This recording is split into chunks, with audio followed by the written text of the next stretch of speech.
Bienvenidos a nuestro último tema de esta serie titulada Desenmascarando las mentiras de Babilonia. Para comenzar nuestro estudio vamos a inclinar el rostro para orar. Padre nuestro que estás en el cielo, santificado sea tu nombre. Te agradecemos, Señor, por tus grandes bondades a nuestra vida. Específicamente, Señor, te agradecemos por tu palabra.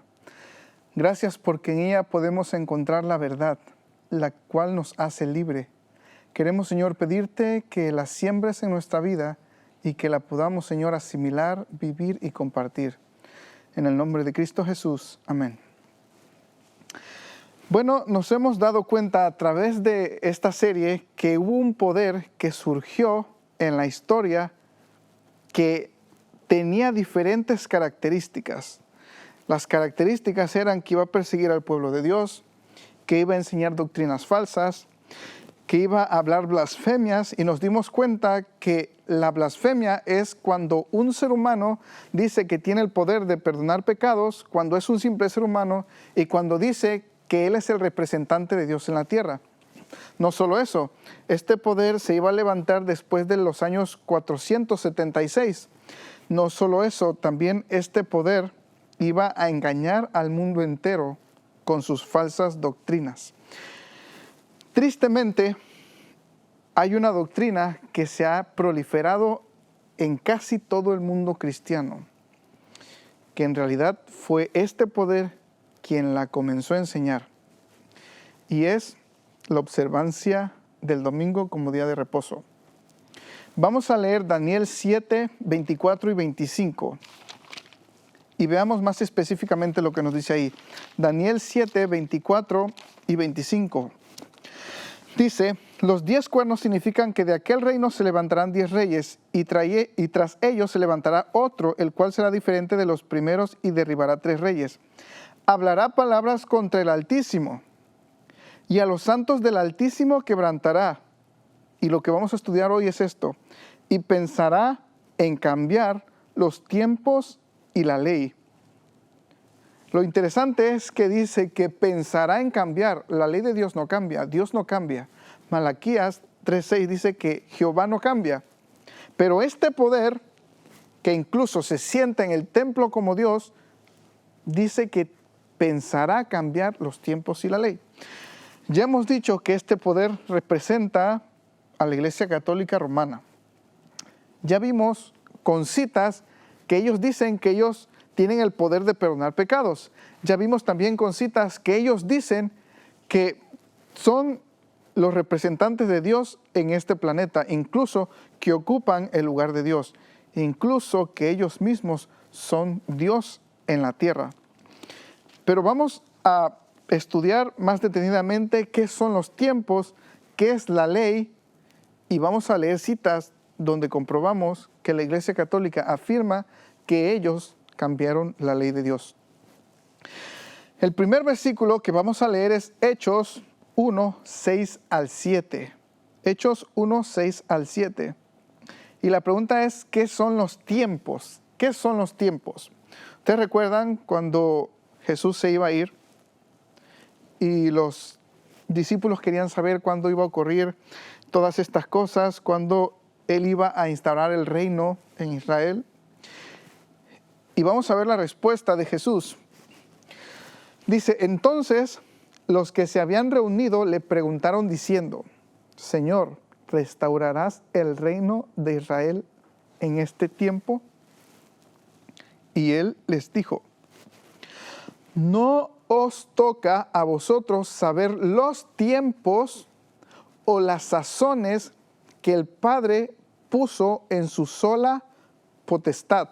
Es decir, el Padre tiene un calendario que Él ha preestablecido para los eventos proféticos. Jesús le está diciendo, miren, no me pregunten eso porque eso lo puso el Padre y a ustedes pues no les concierne ahora saber eso. Los tiempos significa que Dios tiene un calendario en el cual Él ya ha puesto los eventos que iban a suceder. Otro ejemplo está en Gálatas 4:4. Dice, pero cuando vino el cumplimiento del tiempo, Dios envió a su Hijo, nacido de mujer, nacido bajo la ley. Es decir, Dios en el plan de redención ya tiene establecidos los eventos que conciernen a esta tierra. Y dentro de esos eventos estaba la venida de Jesús. Y dice, cuando vino el cumplimiento del tiempo de ese evento profético que ya estaba preestablecido, Dios envió a su Hijo, nacido de mujer, nacido bajo la ley. Entonces, si los tiempos significa que Dios tiene un calendario y este poder pensó en cambiar los tiempos, debemos buscar entonces si la Iglesia Católica ha pretendido cambiar el calendario profético de Dios. Y así fue. En el tiempo de la Reforma, Lutero comenzaba a ver el cumplimiento de las profecías de Daniel, específicamente el anticristo. Él se basó en Daniel, en esto del cuerno pequeño, y escribió lo siguiente: estoy prácticamente arrinconado y difícilmente pueda dudar más de que el Papa realmente es el anticristo, porque todo corresponde exactamente a su vida, acción, palabras y mandamientos. Esto es lo que pensaba, lo que veía Lutero sobre el anticristo. Es decir, él, en el tiempo de la Reforma, él ya veía que estas profecías se estaban cumpliendo con la Iglesia Católica. Pero después de eso, en el seno de la Iglesia Católica se levantaron dos eruditos famosos, Luis de Alcázar y Francisco Rivera. El primero de estos fue Luis de Alcázar, quien enseñó que el cuerno pequeño, profecía que se estaba cumpliendo en esos tiempos con la Iglesia Católica, él se levantó y dijo, no, esto no se cumple con nosotros. Ese fue Antíoco Epífanes, allá, quien vivió en el año 165 a.C., y la bestia era Nerón, y se cumplió en el lejano pasado. Es decir, se levanta y dice, esta profecía no tiene nada que ver con nosotros, nada tiene que ver con la Iglesia Católica. Esa profecía se cumplió allá en el pasado. Pero lo interesante es que se levantó otro erudito llamado Francisco Rivera. Francisco Rivera dijo que las profecías de Daniel 7 y la bestia de Apocalipsis 13 estarían en el futuro. Que el anticristo se iba a sentar allá en Israel, allá en el templo literal de Israel, que iba a perseguir a los judíos. Y todas estas profecías que tenían que ver con la Iglesia Católica, en realidad se iban a cumplir en el futuro. De allí es que salieron las escuelas preteristas y futuristas. Él dijo que el cuerno pequeño es un personaje que se levantará en el Medio Oriente, que se va a sentar en el templo de Jerusalén y oprimirá a los judíos literales por 3 años y medio. De esa manera, estos dos teólogos, Luis de Alcázar y Francisco Rivera, cambiaron los tiempos del calendario profético de Dios según Daniel 7:25. Es interesante porque cuando uno ve la literatura profética de los protestantes, exceptuando la Iglesia Adventista, por supuesto, ellos enseñan lo mismo que enseñaron estos dos teólogos. Enseñan que las profecías se van a cumplir allá en el Medio Oriente con un anticristo y que perseguirá a los judíos. Luego se levantó el cardenal italiano Roberto Bellarmino, y lo que hizo fue proliferar los conceptos de Francisco Rivera, estos conceptos del futuro. Bellarmino escribió un libro inmenso donde refinaba y propagaba las ideas de Francisco Rivera. Él era experto en el debate con los protestantes y vamos a leer 3 citas que él escribió. Él dijo, todos los católicos creemos que el anticristo será cierto hombre, mientras que todos los herejes enseñan que el anticristo no será una sola persona, sino más bien un trono individual o reino absoluto, o sede apóstata de aquellos que gobiernan sobre la iglesia. La segunda cita dice, el anticristo reinará solo por 3 años y medio, pero el Papa ha reinado por más de 1500 años. Ni tampoco se puede hallar un reconocido como el anticristo y que haya gobernado por 3 años y medio. Por lo tanto, el Papa no es el anticristo. El anticristo, pues, aún no se ha levantado. Según Pablo, en Tesalonicenses, él nos decía que la venida del Señor Jesús no va a suceder hasta que se haya levantado el anticristo, el hijo de perdición, el cual se iba a sentar sobre el templo de Dios, se iba a oponer a todo lo que se llama Dios y se iba a hacer pasar por Dios mismo. Y ya vimos que eso es blasfemia. Y eso lo predica y lo pregona la Iglesia Católica. La tercera cita de Belarmino dice: el Papa no es el anticristo, pues su trono no está en Jerusalén, ni en el templo de Salomón. Ciertamente es digno de creer que desde el año 600 ningún pontífice romano siquiera ha estado en Jerusalén. Es decir, estos teólogos que se levantaron pensaron en cambiar los tiempos de Dios, el periodo profético, el calendario profético.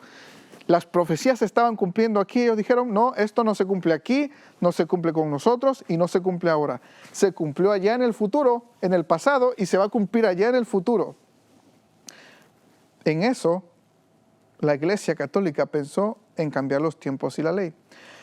Pero no solo eso, la ley de Dios también pensó en ser cambiada por la Iglesia Católica. En la Biblia, cuando se menciona la palabra ley, debemos entenderla en el contexto en la que se escribe. Por ejemplo, hay leyes morales, que es la que este poder pensó cambiar.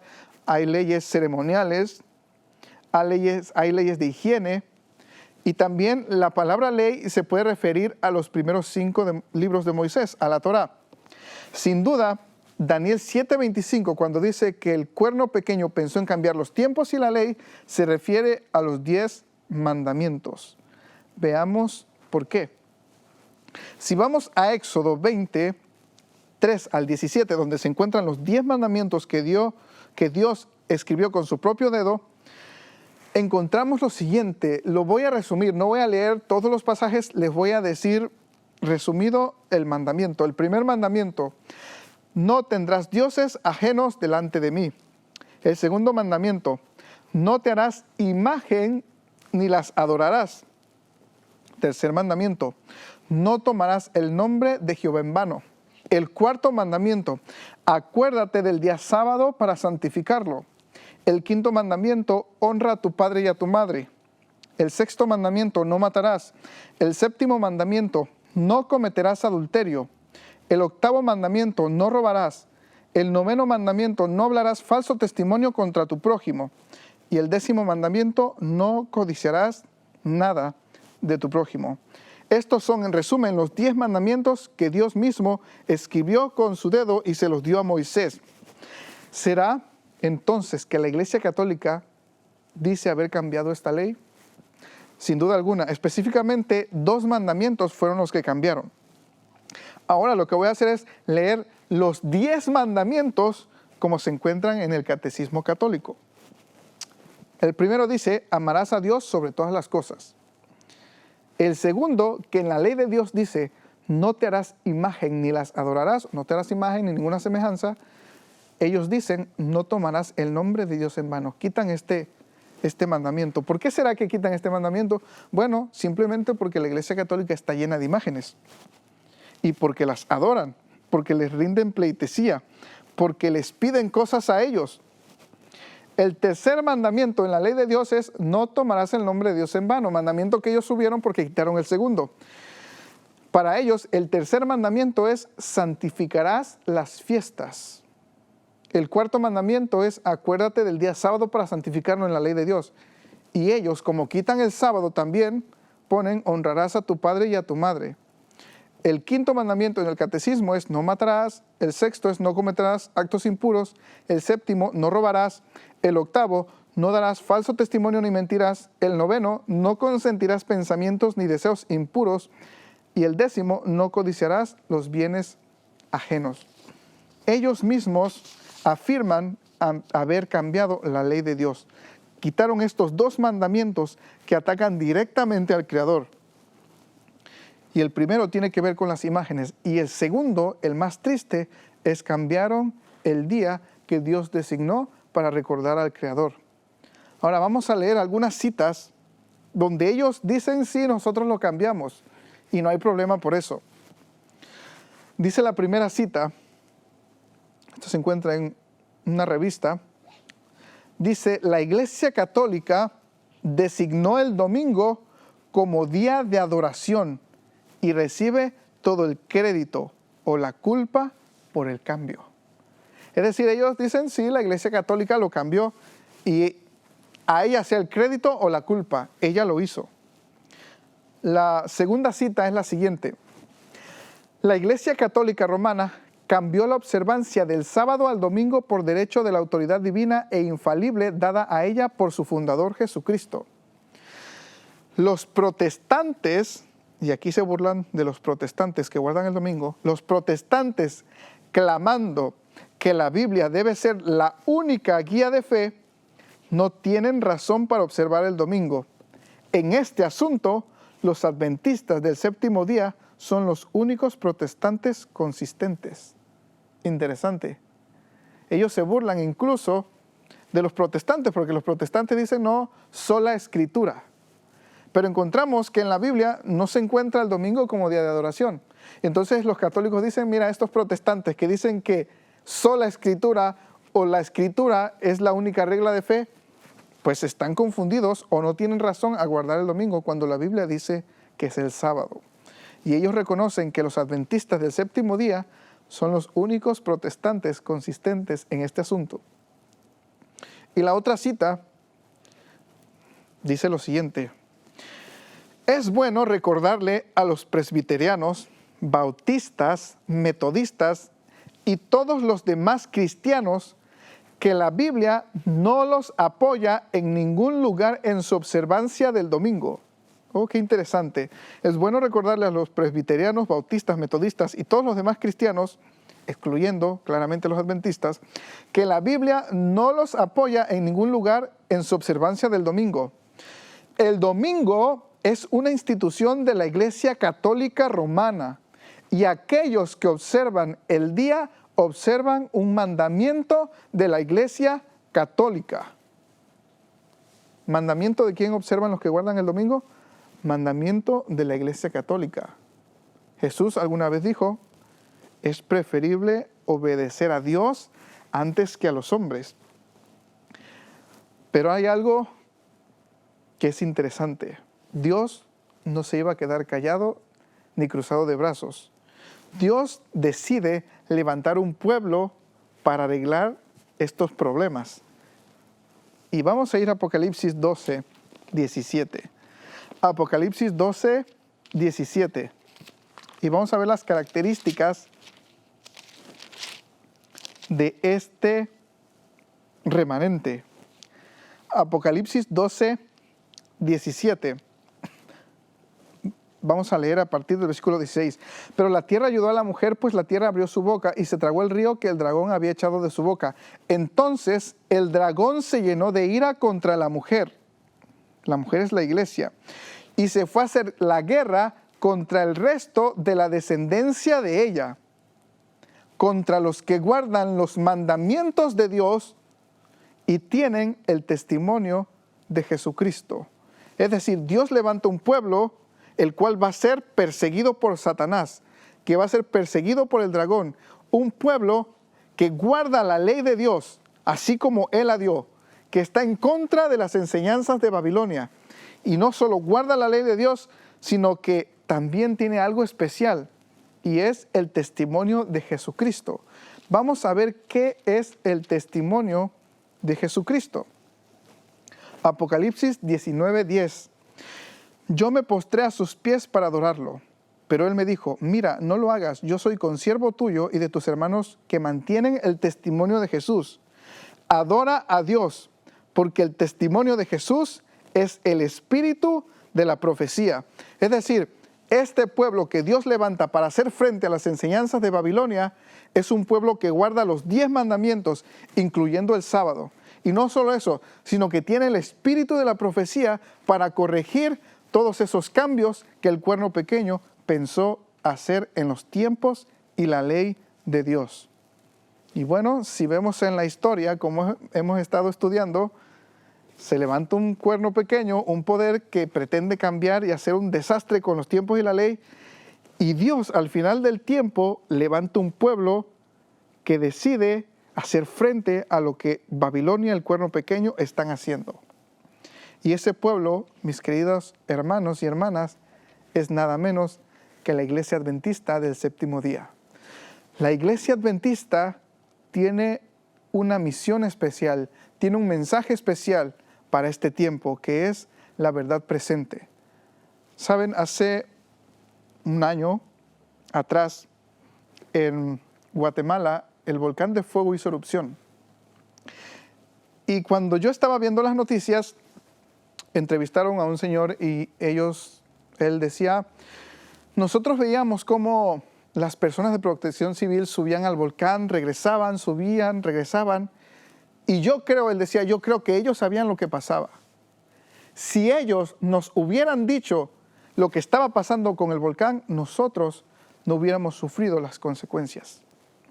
Y esto me recordó lo que dice la Biblia en Ezequiel 18. La Biblia nos dice que nosotros, a los que Dios nos ha levantado, somos como un atalaya, que debemos proclamar el peligro que está por venir, que debemos avisarle a la gente lo que va a pasar para que la gente pueda ser salva. Pero si no proclamamos el mensaje, la Biblia dice que Dios demandará de nosotros la sangre de los que se pierden. La iglesia adventista tiene un mensaje poderoso y es el mensaje de los 3 ángeles.